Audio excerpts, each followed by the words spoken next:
Sveiki, mani sauc Aigars, un jūs esat BeSafe Latvija YouTube kanālā.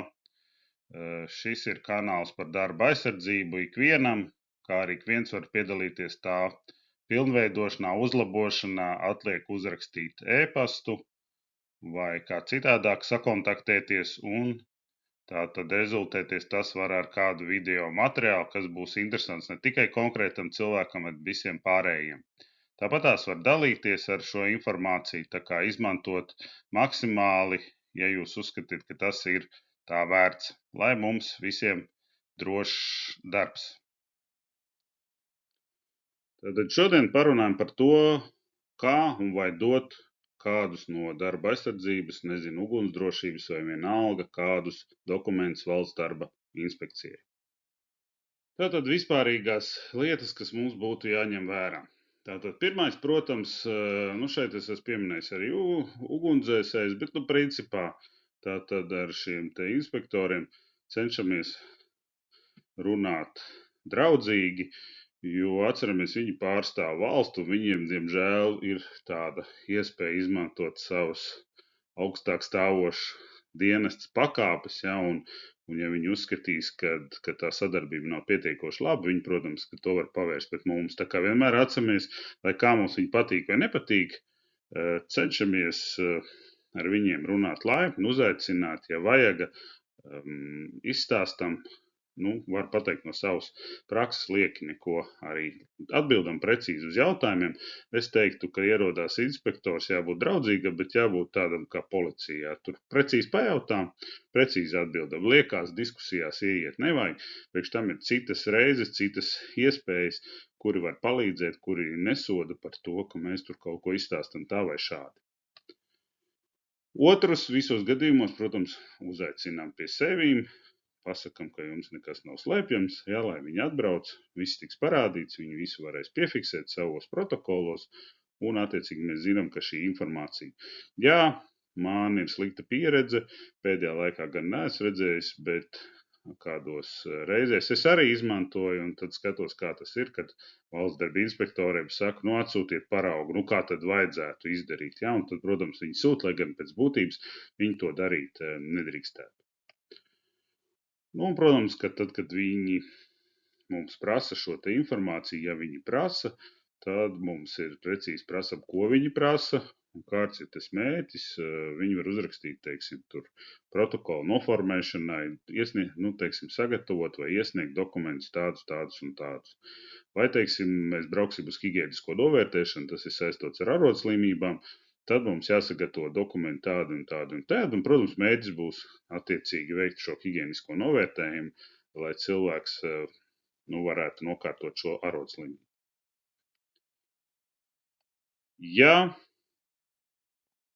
dodam informāciju, dodam minimālu šo te informāciju, tātad inspektors ir ieradies pie mums, mēs skatām šo informāciju, lūdzam piefiksēt, bet uzstājam, ka, kopijas mēs viņam nedodam.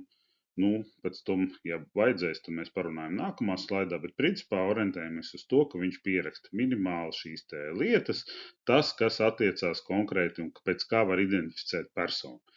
Tad atceramies arī personas kods, piemēram, ja tas ir Aigars Bičeks un attiecīgi projektu vadītājs, tad mani var šajā valstī identificēt, kas es tāds esmu. Jā, būs kaut kādas reizes, kad mani vajadzēs jau precīzāk identificēt, tad ir citi rīki, vai tas ir personas kods vai vēl kaut kas, bet tīri vispārējai informācijai ar šo te varētu pietikt. Attiecīgi, tad ir kaut kādi citi uzstādījumi, ja, kāpēc ir vajadzīgs, tad ir cilvēkam jādefinē, es daru to un to, vai informāciju vajag tam un tam, un tad mēs saprotam, kāda informācija ir jāiesniedz papildus. Bet stipri domājam, lieku informāciju nedodam, jo, protams, mēs esam apauguši ar daudz informāciju, un kā mēs zinām, laiku pa laikam kāda informācija arī kaut kur tīšām vai netīšām noplūst, un lai mums nebūtu pārsteigumi, tad vienmēr atceramies par šiem te personas datiem. Es šeit nerunāju par specifiskiem medicīniskiem datiem vai vēl kaut ko, tīri par personas datiem.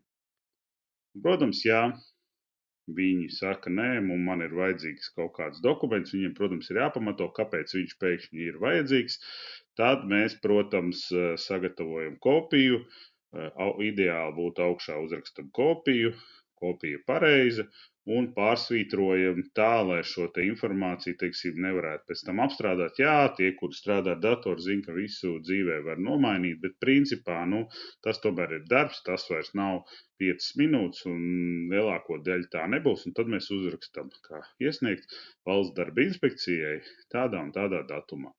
Un viss, un tātad, kāpēc šeit ir vajadzīgs? Mēs nevaram rakstīt, protams, tur iesniegts valsts darba inspekcijai tādai un tādai tur reģionālai nodaļai.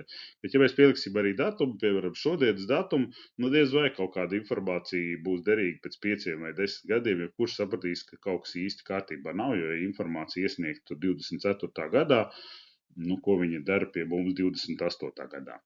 Tā kā, bet principā šis ir tāds, ja drīkst teikt, ārkārtas gadījums. Vienmēr domājam, ka dodam šo informāciju, un ja tie, kas skatīsies vēl citu par to, ka arī tas attiecās uz ģenerālu uzņēmējiem, uz apdrošinātājiem, uz ugunsdzēsējiem, ko es vēl tur nesu, uz sadarbības partneriem, ja mēs needzam līgumus, jā, un tam līdzīgi, jā, jo principā šī te informācija, ka, ja mēs sliedzam, ir jābūt ļoti precīzam. Un es zinu, ka ļoti daudzi grēko un uzskata, ka ir vajadzīgs, teiksim, arī kompetentām institūcijām. Tad būs video par to, ka arī kompetentās institūcijās visu nosaka pati kompetentā institūcija. Jā, ir cilvēki, viņus pārbauda, bet principā ir reizes un ļoti daudz reizes, kad prasa informāciju par konkrēto speciālistu, bet tad ir jāprasa, kāpēc viņš konkrēti prasa.